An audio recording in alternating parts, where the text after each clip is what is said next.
delito de violación en el que es acusado Santiago Díaz Azque, ex asambleísta nacional, y vamos a conversar justamente con ella sobre el avance del caso y estos llamativos hechos en torno a una posible garantía de impunidad para el procesado en este caso tan grave. Doctora, bienvenida, es un gusto que nos acompañe en este espacio, le doy la más cordial bienvenida.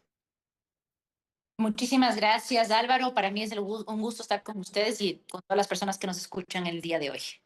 Doctora, yo quería empezar la entrevista planteándole lo más directo posible, porque existe una preocupación en la ciudadanía por esta participación de Díaz Azque como supuesto cooperador eficaz en este caso en el que es acusado el movimiento Revolución Ciudadana, y lo que podría pasar por una declaración de ese tipo como la que él hizo en torno a haber recibido supuestamente financiamiento para esa organización en el caso en el que él es imputado. ¿Se puede tener la sospecha de que se le quiere dar algún tipo de beneficio, de algún tipo de impunidad por esa declaración en el caso en el que él es acusado? Claro que sí, esto es una preocupación que no solamente es de la víctima y de su familia, llegó a ser una preocupación social.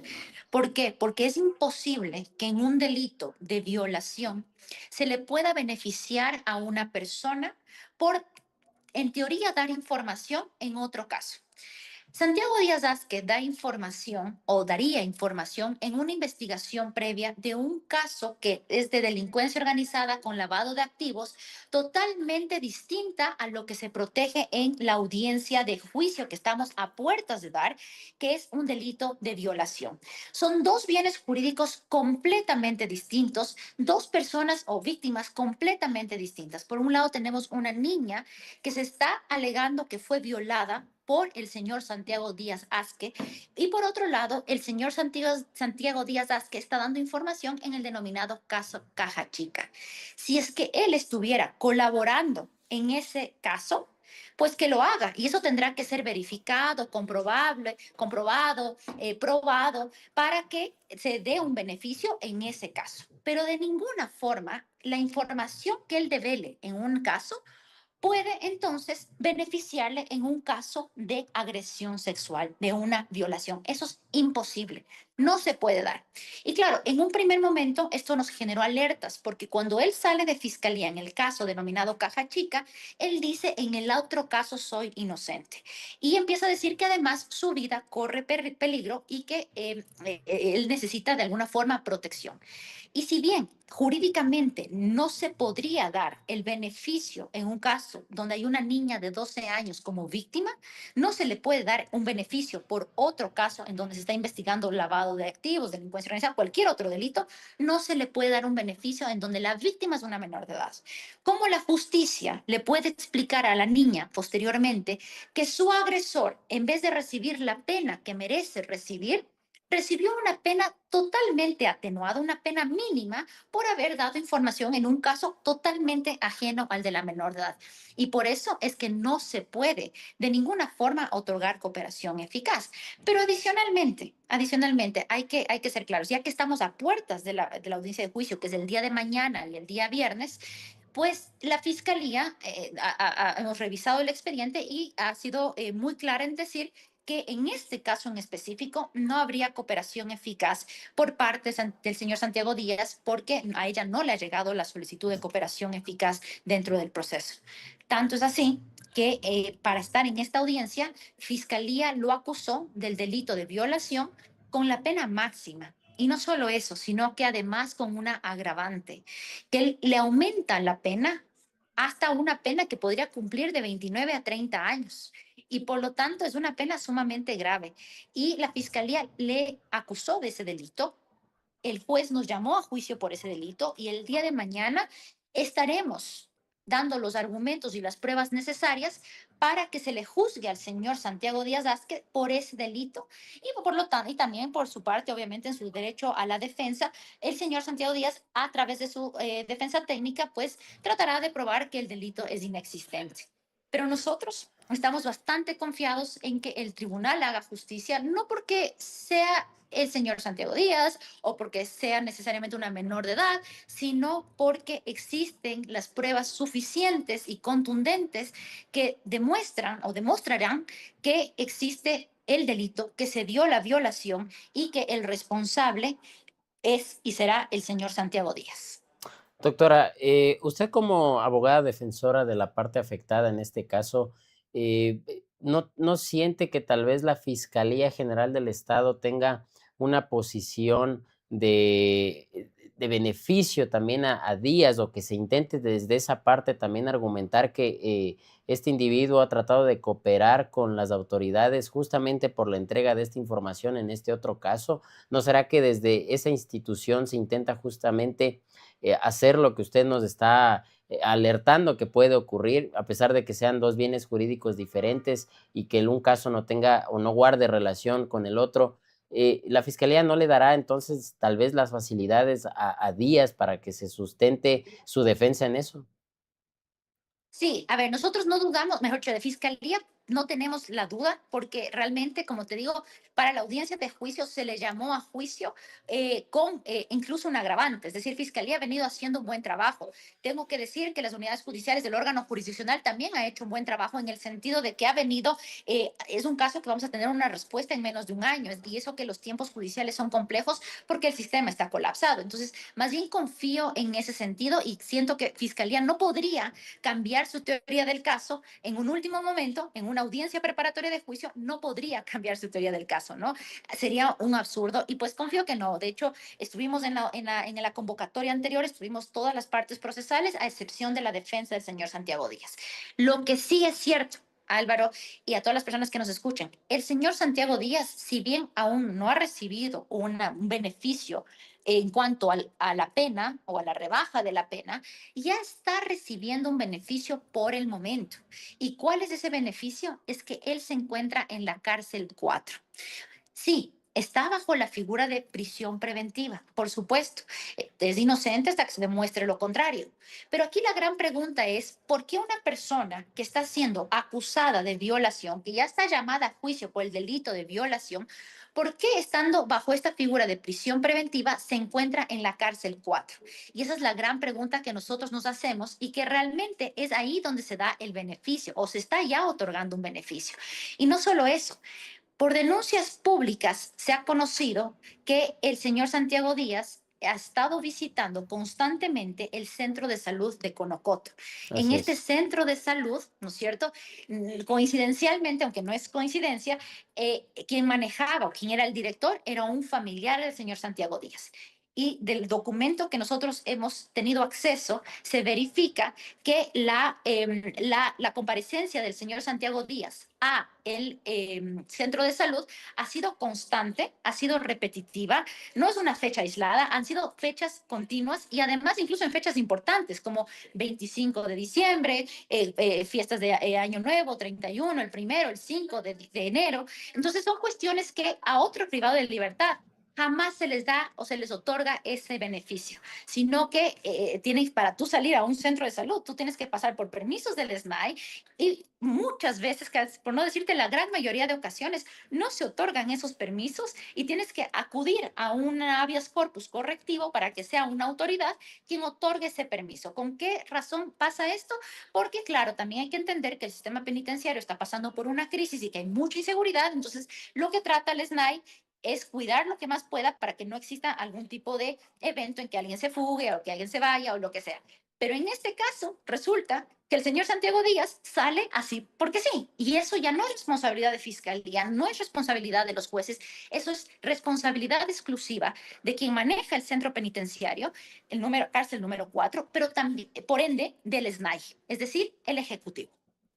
Doctora, en un entorno tan complejo como el nuestro, en donde se ha utilizado y se ha convertido casi que en una costumbre en el sistema judicial el instrumentalizar el testimonio de procesados, acusados en otros delitos, gente cuestionada públicamente y que incluso han sido condenadas en múltiples ocasiones como testigos luego para incriminar a otras personas o para tratar de cooperar eficazmente supuestamente con la justicia. ¿no le genera una preocupación adicional a usted? Porque lo vimos en su momento con el señor Salcedo, por ejemplo, que incluso fue trasladado a la Asamblea Nacional por el oficialismo para decir una serie de cosas que luego no fue capaz de demostrar. Y se intentó hacer algo similar con Santiago Díaz a las afueras de Fiscalía en su momento, en esa especie de rueda de prensa improvisada que el señor dio ante algunos medios de comunicación. Entonces, ¿no será que existe esa intención nuevamente de utilizar a este individuo cuestionado, acusado de un delito tan grave, desde ese lugar de la política ecuatoriana?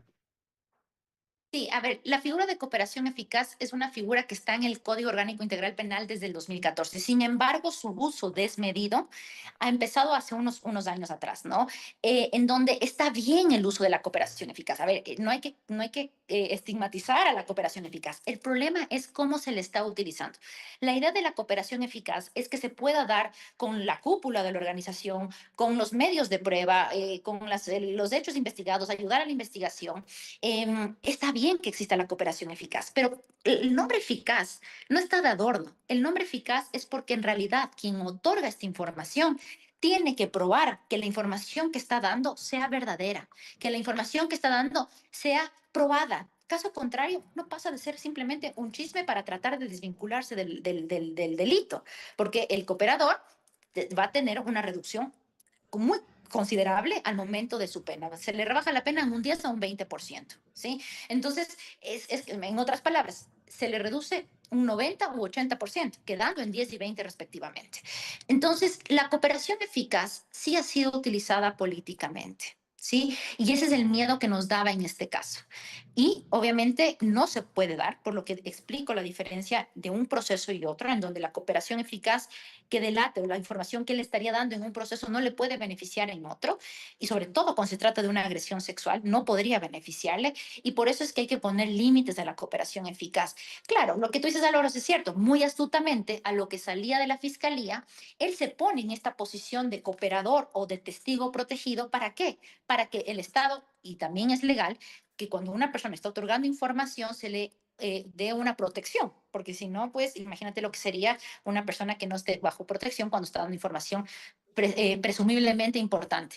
Pero cuando él hace esto, él, a pesar de que está en un delito de agresión sexual, se le pone en la cárcel 4. Cuando vemos otros políticos que estando bajo la misma figura de prisión preventiva se encuentran en la cárcel 4, perdón, en la cárcel del encuentro y no en la 4. O sea, ahí es que uno dice, por supuesto que esto de la cooperación eficaz está teniendo tintes políticos y que no siempre son verificables. Dicho esto, te adelanto, Álvaro, y es como una primicia realmente, con la asambleísta Jairén Noriega hemos Ujú. presentado, a raíz de este caso que trajo mucha discusión jurídica y moral y ética, hemos presentado un proyecto de ley en el que limitamos el uso de la cooperación eficaz.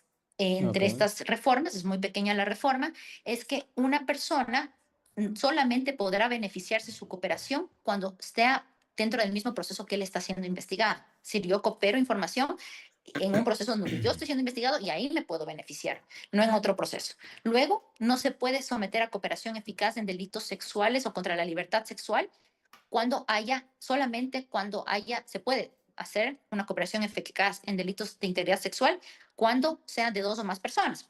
¿Cuál es la lógica? Si es un caso como el caso Epstein, en donde tú tienes una estructura, pues obviamente esa cooperación puede ayudar. Pero cuando eres tú el único que comete el delito de agresión sexual, ¿cómo podrías cooperar? ¿No? Y tercero, estamos también proponiendo que como agravante genérica, es decir, para agravar la pena, si es que un cooperador eficaz da una información falsa y que no pueda ser verificada, se le aumente la pena, porque es hora de okey. limitar este mal uso de la cooperación eficaz. Claro, eso último sería como un mecanismo de disuasión para evitar que exista este abuso, justamente esta garantía del derecho. Sí, exactamente. O sea, si tú das cooperación, si tú vas a dar información relevante, bueno, bienvenido sea. Pero cuando tú lo único que haces es tratar de información para salvarte de cualquier cosa o de otro delito, no, pues, a ver, hay que limitar este uso. Ahora, doctora, el señor Díaz, en su momento como asambleísta, presentó un proyecto de reforma al COIP, relacionado con, la edad de consentimiento sexual de menores de edad. ¿Cree usted que esa puede ser otro elemento y que en el proceso de juzgamiento por este delito del que se lo acusa, contribuya a demostrar que de alguna forma este individuo estaba o tenía algún tipo de interés en este tipo de conductas, aberrantes. Sí, para que la ciudadanía nos entienda, el señor Díaz, en su rol de asambleísta, había presentado un proyecto de ley para reformar el Código Orgánico Integral Penal en varios artículos, pero uno de ellos era disminuir la edad de consentimiento para que no sea, para que sea a partir de los 12 años, ¿no? Esto es realmente espeluznante, que por qué tú quisieras bajar la edad de consentimiento para el tema de dar de relaciones sexuales, no lo entendería. Y la Fiscalía sí solicitó como elemento dentro de la instrucción fiscal que se remita este proyecto de ley. Esto será practicado durante la audiencia de juicio, pero como penalista también tengo que decir que eso no constituye una prueba directa en absoluto el hecho denunciado, ¿no es cierto? Pero sí contribuye como prueba periférica para saber las intenciones del señor Santiago Díaz. Doctora, corríjame si me equivoco, la audiencia se va a instalar el día de mañana. El día de mañana a las 2 de la tarde y el día viernes desde las 8:30 de la mañana. Lo más seguro es que ya con estos 2 días sean suficientes para terminar la audiencia de juzgamiento y el tribunal seguramente se retirará a deliberar y nos llamará para su dictamen, si no es que es en la misma audiencia. Ahora, doctora, el señor Díaz, en el momento en que dio esta especie de rueda de prensa a las afueras de la fiscalía, un poco apresurado ahí ante ciertos medios de comunicación, había indicado que él había ido por orden del expresidente Rafael Correa a retirar una cantidad de dinero a Venezuela que financió supuestamente la campaña política de la Revolución Ciudadana en 2023, las candidaturas de Luisa González y Andrés Arauz, que en ese entonces estaban terciando la presidencia de la República. Em, ¿Cree usted que él al decir eso, de alguna forma ya eh, reconoció que cometió algún tipo de delito y ya está confesando que efectivamente él fue quien cometió esa infracción? Claro, a ver, no conozco el caso porque no soy abogada en ese proceso y está en investigación previa, entonces no se puede conocer, pero de lo poco que Entiendo. conocemos por medios de comunicación, en efecto, y por lógica jurídica, en efecto, si es que él estaría dando información diciendo que trajo dinero ilícito, porque el traer dinero no es ilícito, tendría que decir que el dinero que trajo es de origen ilícito o que para Ujú. fines ilícitos, él también sería partícipe de alguna forma. Y ahí tendría y cobraría sentido que coopere, porque está diciendo, yo también cometí un ilícito, pero les estoy dando información importante para dar con otras cuestiones más profundas de la investigación. Pero claro, si es que él no estaría de alguna manera diciendo que participó en el ilícito, no es la figura de cooperación eficaz, es la figura de informante que está también en el Código Orgánico Integral Penal. Pero otra vez, ¿cómo eso de alguna manera puede beneficiarle en el tema de violación? Imposible, jurídicamente imposible, imposible, más allá de las cosas prácticas que están pasando, como mantenerle en la cárcel 4. Doctora, me parece importante esto que usted menciona porque, claro, el señor Díaz, quien está acusado de este delito grave, en su momento también tuvo ciertos beneficios de los que usted ya nos ha contado, ¿no? Que estaba en esta clínica de Conocoto, cuyo pariente familiar era el director de ese centro de salud y demás. Pero ¿cómo se justifica entonces que él, teniendo la condición de persona que guarda prisión preventiva, haya obtenido esta cantidad de beneficios desde esa cárcel, primero desde su presencia en esa cárcel y segundo, esas salidas múltiples que tuvo hacia ese centro de salud? ¿Cómo se puede justificar desde, en este caso, el organismo que controla los centros de reclusión social, el SNAI, que Díaz haya sido beneficiario de todas estas salidas? Claro, es que el SNAI tendrá que explicarnos. Yo he hablado con, no debería tener estos beneficios. Mira, el tema de la cárcel 4, por lo menos, digamos, ahí podrán moverse un poco diciendo que como es testigo protegido en el otro caso, entonces ahí se mueve un poquito diciendo necesita esa protección y por eso está en la cárcel 4. Pero el hecho de que salga con Ocoto o que estaba saliendo, porque nosotros no hubiésemos sabido si no eran por denuncias ciudadanas. Y eso podría haber estado seguir pasando continuadamente, además con resguardo policial, con recursos del Estado y todo, ¿no? Entonces, lo que sí es cierto es que ese beneficio sí es cuestionable. El de la cárcel 4 también, por supuesto, pero el otro es más evidente. El otro sí no debería pasar bajo ninguna circunstancia. Además, si tú ves el registro de entradas es porque le dolía el manguito rotador, porque cuestiones de fisioterapia, cuestiones que no se dan.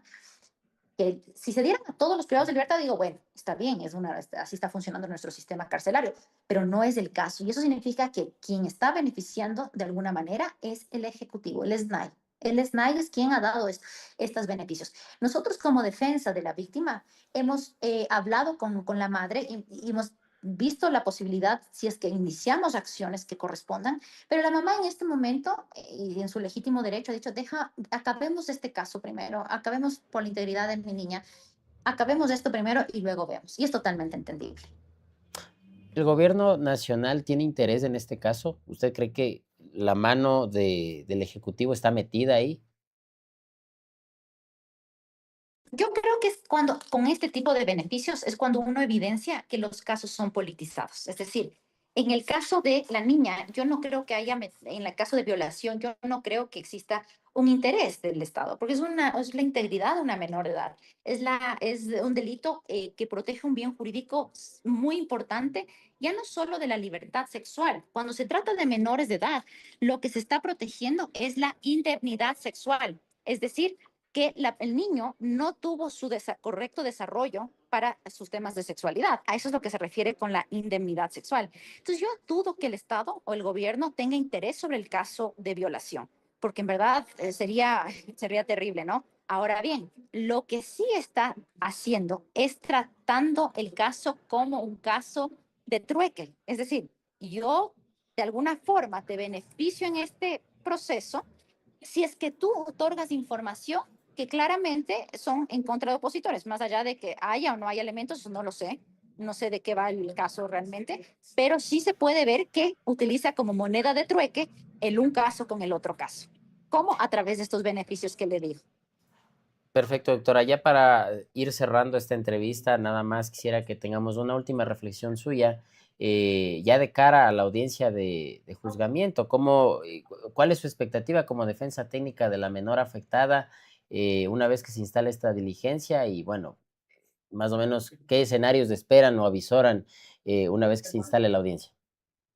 Nosotros realmente confiamos en los elementos de convicción que hay en el proceso, es decir, las pruebas que se van a practicar. Son suficientes, querido Álvaro, y a todas las personas que nos escuchan. Hay un examen científico, un médico legal dijo que se produjo la violación. La niña en varias ocasiones, no solamente una, que es el testimonio anticipado, pero en todas las entrevistas que se le ha ido realizando, del informe psicológico, el trabajo social y todos el testimonio anticipado, en cada una de ellas es coherente, lógica y además repite la misma información. Pero hay un tema sumamente triste sin que de ninguna forma intentemos revictimizarla. Pero una de las secuelas más importantes cuando se trata de un delito de este tipo, un delito sexual, uno de los elementos más importantes es la afectación psicológica que tenga la menor de edad o la víctima de temas sexuales. Y lamentablemente, la niña en realidad tiene estrés postraumático, ¿sí? Y esto es característico de este tipo de delitos. Si las pruebas hablan por sí solas, nosotros confiamos primero en que se dé la audiencia, porque recordarán ustedes que la audiencia ya estuvo para una fecha, fue a inicios de este mes o a Así es. finales del anterior mes, y no se dio porque no se presentó el abogado de la defensa de Santiago Díaz. El señor Santiago Díaz estaba conectado, pero no estaba su defensa, por lo cual se declaró fallida y el tribunal hizo lo correcto en sancionar o pedir que se sancione el abogado por no estar, porque se le había negado ya el diferimiento que él había solicitado. Entonces, lo primero que buscamos es que se instale la audiencia. Y segundo, que el tribunal falle en derecho. Nada más, que vean las pruebas, vea la práctica de pruebas y que vea cómo se vulneró la integridad sexual y la indemnidad sexual de una menor de edad de 12 años. Perfecto, doctora. Le agradecemos muchísimo su tiempo en este espacio. Este medio de comunicación naciente queda siempre a las órdenes para que nos visite y podamos conversar sobre el avance de esta terrible situación que lastimosamente esta menor de edad tuvo que vivir. Y desde luego las puertas siempre están abiertas para que podamos conversar en el futuro. Le daremos Con seguimiento al tema desde muchísimo, luego. con muchísimo gusto, esperemos que se dé y el lunes ya tendríamos una respuesta o una idea ya de lo que va a pasar. Perfecto, doctora. Muchas gracias. Amigos A ustedes, queridos, gracias. A usted, doctora. Amigos queridos, después de esta corta entrevista con la doctora María del Mar Gallegos, vamos a un espacio publicitario e inmediatamente regresamos con Carlos para la mesa de análisis.